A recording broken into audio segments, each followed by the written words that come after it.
One of the hardest questions when you think about the evolution of the human species from the standard framework of evolution, which really is about individual survival, competing, getting your genes to the next generation. One of the hardest questions within that framework is, why are people so frequently and routinely good and generous and sacrificing, right?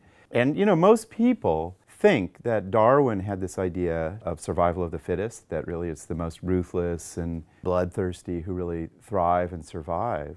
That is not Darwin's view of human evolution at all. He really felt that sympathy is the strongest instinct that humans have.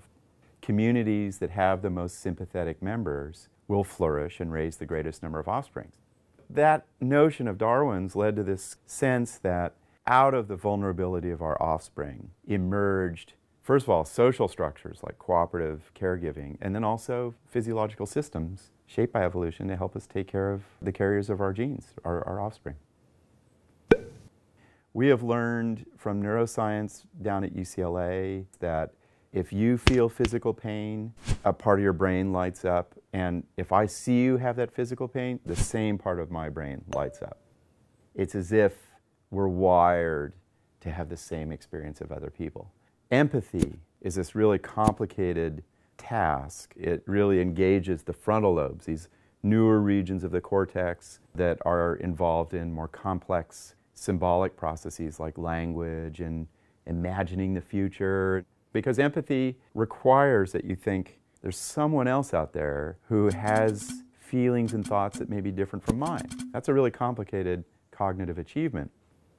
In my lab, the Berkeley Social Interaction Lab, we showed images of prototypical suffering to our participants. They trigger massively powerful reactions of compassion, and what we found in the brain is that a very old part of the brain, called the periaqueductal gray, which is common to mammals when they take care of things, lights up when you feel compassion. So that tells us compassion is really old in the nervous system, as Darwin speculated.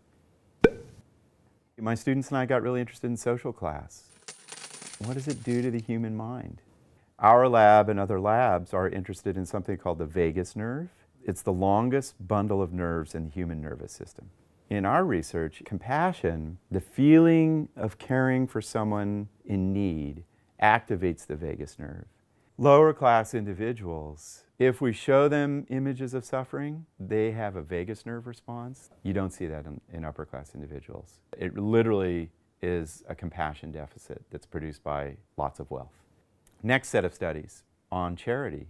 Who gives? Economic analyses would say, if I have a lot of money, it should be easy to give. If I have $900 in my bank account, giving away money it really matters. It matters what you put in your fridge. And in spite of that, what we find is lower class individuals give more, and this is replicated in studies of philanthropy. One of the things that this science tells us is there is enormous strength in these poorer communities of generosity and empathy that, many people in more privileged circumstances miss. It's strong community. Yeah, 60% of what we do is really about maximizing an individual's personal gratification and desire, just a classic survival of the most competitive. But 40% of the time, we're really doing things for other people.